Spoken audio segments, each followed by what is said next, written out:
पर रूप से अच्छी तरह से स्टे रखने में, स्थिर रखने में, ना हिलने देने में, पूरी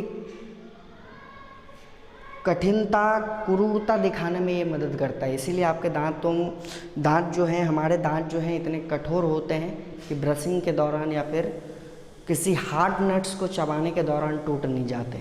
यही कारण होता है। तो रूट का कार्य काफ़ी अधिक होता है क्योंकि ये एक तरह का इसका बेस है, ये एक तरह का जड़ है जहाँ से दांतें उखड़ने शुरू होते हैं। सो गाइस, अब हम लोग अगले टॉपिक की ओर बढ़ेंगे। आप दांतों के स्ट्रक्चर को देख लेंगे, उसको समझ जाएंगे कि कहाँ पर ब्लड वेसल्स होता है, कौन सा इनेमल के बाद वाला पार्ट होता है, कौन सा भाग सबसे ज़्यादा कठोर होता है। मैं एक बार फिर से दोहरा रहा हूँ कि इनामल जो पार्ट है वो सबसे ज़्यादा कठोर होता है हमारे दांतों में या फिर हमारे शरीर में कहें, बहुत ज़्यादा कठोर होता है, तभी हम लोग अपने भोजन को चबा पाते हैं। सो अब हम लोग अगले पॉइंट्स की बात करेंगे।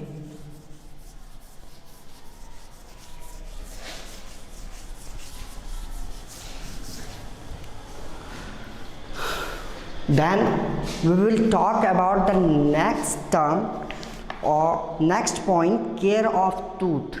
Your next point is care of tooth.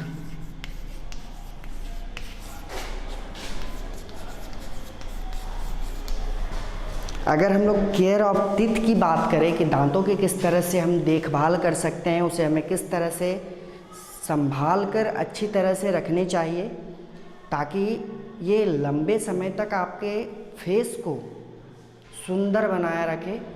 कहते हैं सुंदरता उसी के पास होती है जो अपने शरीर को, अपने अंदर के त्वचा को या फिर अपने अंदर के पार्ट्स को, भागों को समुचित रूप से अच्छी तरह से रखता है। वे लोग काफ़ी ज़्यादा ब्यूटीफुल, सुंदर दिखते हैं। तो दांत जो है हमारे शरीर में काफ़ी महत्वपूर्ण है क्योंकि जब हम या कोई व्यक्ति, आप ही जब स्माइल करते हैं तो वो स्माइल को सुंदर बनाना उस दांतों का ही काम है। तो बिल्कुल दांत का कार्य जो है और भी ज़्यादा बढ़ जाता है क्योंकि बिना दांतों के मदद से हम किसी भी भोजन को चबा नहीं पाएंगे, किसी भी भोजन को ईजिली डाइजेस्ट नहीं कर पाएंगे, तो किसी भी भोजन का खाना जो है हमारा बेकार हो जाता है। सो अब हम लोग इसकी केयरिंग के बारे में बात करेंगे। We must take care of our teeth as we do not get another set of teeth, we lose the permanent set of teeth. When we eat, smaller pieces of food can get stuck in spaces between the teeth. These food particles are not removed, they will cause the growth of microbes. ये मैंने आपको पहले भी बता दिया है कि जब हम लोग अपने दांतों की देख रेख करना भूल जाते हैं, इनकी अच्छी तरह से देख रेख नहीं कर पाते, तो यही परमानेंट अस्थाई दांत जो हैं आपके मुंह में वो झड़ने शुरू हो जाते हैं। और झड़ने शुरू इसलिए होते हैं क्योंकि हम लोग जब भोजन करते हैं तो उस भोजन के दौरान इसके भोजन के छोटे छोटे पार्टिकल्स जो हैं उन दांतों में फंस जाते हैं, छोटे छोटे पीसेस जो हैं उन दांतों में फंस जाते हैं और वो कई देर तक इसमें ही रह जाते हैं, कई दिनों तक। सो इनके कई दिनों तक रहने के कारण जो है कैविटी का फॉर्म होना निश्चित होता है। यहाँ पर प्लेक कैविटी सरन देखने को मिलता है। तो दोस्तों, लेकिन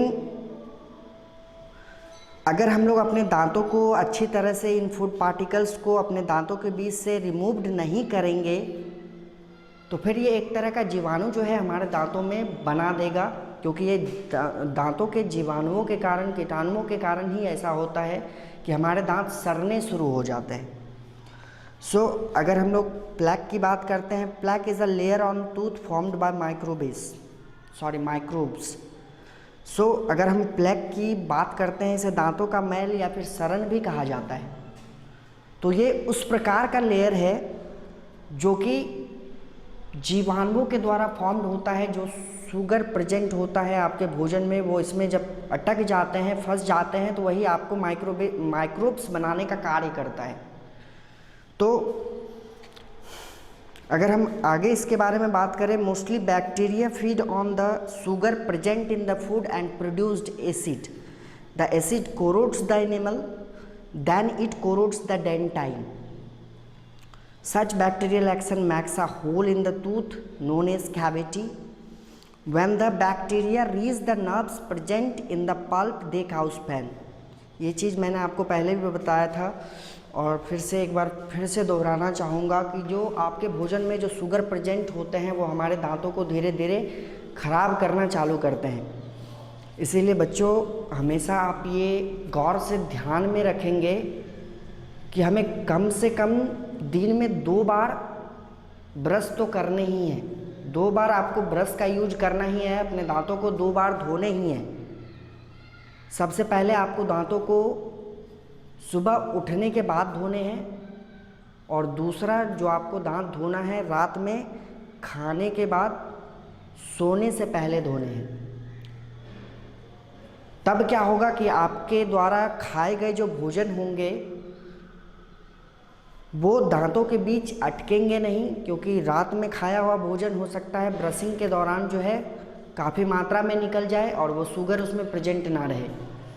अगर मान लीजिए कि वो शुगर, वो मीठापन उसमें मौजूद रहेगा भोजन के दौरान जो हमारे दांतों में फंस जाता है, तो वो हमारे सबसे कठोर भाग एनामल को धीरे धीरे खोखला करना शुरू करता है और खोखला करते करते वह उसमें एक होल बनाता है जिसको कि हम लोग कैविटी के नाम से जानते हैं, जिसे कि हम सरन कहते हैं। और इस चीज़ का होने का कारण जो है ये बैक्टीरिया जो है हमारे नर्व्स तक पहुंच जाती है और नर्व्स तक पहुंचने का मतलब हो गया कि ये आपके पल्प में जा रहा है, पल्प तक पहुंच रहा है और जब ये आपके गुद्दे तक पहुंचता है, ब्लड वेसल्स तक पहुंचता है, तो ये नर्व्स जो हैं आपको तकलीफ़ें देना शुरू करती हैं। तब हम ये ऐसा महसूस करते हैं कि हमारे दांतों में काफ़ी अधिक दर्द होता है। यही बैक्टीरियल एक्शन जो होता है, जीवाणुओं का प्रतिक्रिया जो होता है आप में कैविटी बनाने का काम करता है और वो सरन जो है वही सरन आपके दांतों में काफ़ी अधिक, दांतों के अंदर ब्लड वेसल्स के साथ नर्व्स में जा कर के आपको आपके दांतों में दर्द पैदा करती है। तो इसीलिए हमारे लिए ये ज़रूरी है कि हम कम से कम दिन में दो बार, एक सुबह उठने के बाद, दूसरे सोने से पहले ब्रश करके सोएं, ताकि हमारे दांत स्वस्थ रहे, हेल्दी रहे और हमारे फेस को भी अच्छा सुंदर बना के रखे और हमारे दांतें भी हमेशा ही चमकते हुए दिखे। सो गाइस, अब हम अगले टर्म्स की ओर बढ़ेंगे। Tooth decay not only the cause of cavity but also the toothache. दांतों का वो दर्द जो प्रतिदिन कैविटी के कारण होता है नर्व्स में पहुंच करके, क्योंकि वो आपके दांतों को न्यूट्रिएंट्स पहुंचाने का कार्य करता है, पौष्टिक तत्व। तो उस न्यूट्रिएंट्स जहाँ पर कि सारे कार्य हो रहे हैं, सिद्ध हो रहे हैं, वो दांतों के दर्दों के कारण भी उस दांत का टूटना संभव होता है, सड़ना संभव होता है। बट उसके साथ साथ अगर हम बात करें कि अगर हमारे दांतें सड़ जाती हैं तो उसके कई सारे नुकसान हैं। मुंह से बदबू आने, खराब ब्रेथ हो जाते हैं, बैड ब्रेथ हो जाते हैं। उसके साथ साथ आप गुड लुकिंग नहीं दिखते, क्योंकि जहाँ भी आप स्माइल करते हैं आपके वो सड़े हुए दांत दिखते हैं। तो इसलिए दांतों को सुरक्षित बनाना हमारे लिए काफ़ी ज़रूरी है।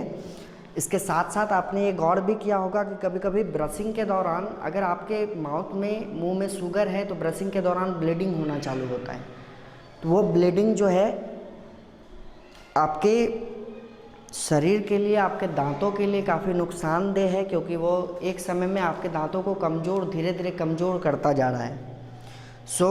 यही ब्लीडिंग अगर रेगुलर रूप से चलता रहा तो हो सकता है कि आपके भोजन आप खा रहे हैं उसके साथ कई सारे जीवाणु, कई सारे कीटाणु आपके पेट में जाए और ये ना तो आपके भोजन को डाइजेस्ट कर सके, ना तो आप तभी भोजन पचा सकेंगे और ना ही आपका शरीर स्वस्थ रह सकेगा। तो दांतों का सुरक्षित होना, साफ होना काफ़ी आवश्यक है।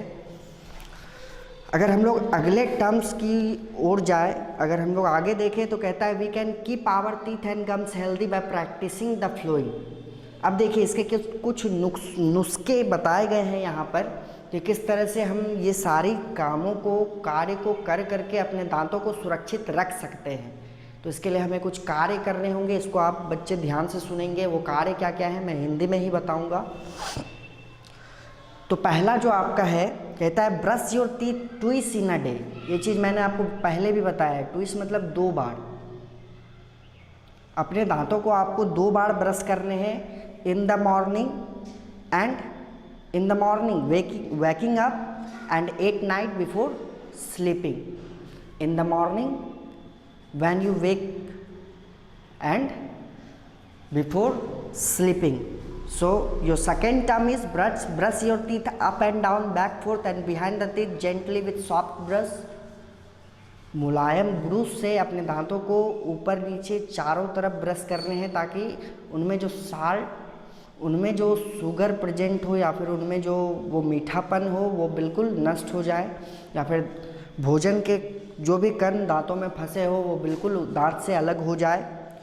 तीसरा, rinse your mouth well after every meal. प्रत्येक भोजन जो लेने हैं आपको, चाहे आप डिनर हो, लंच ले या फिर किसी भी तरह का भोजन करें, शॉर्ट स्नैक्स ही ले, तो उसके बाद भी आपको अपने दांतों को, मुंह को कुल्ला करने हैं, कुल्ला करके उसे बाहर फेंकना है। सो 4, avoid eating chocolates, sticky candies and sweets. आपको मीठे चॉकलेट्स या फिर मीठे कैंडीज़ या फिर किसी भी तरह की मिठाई जिसमें मीठापन हो, उन चीज़ों को कम कर देना है। खास करके चॉकलेट्स तो कम ही खाने हैं, क्योंकि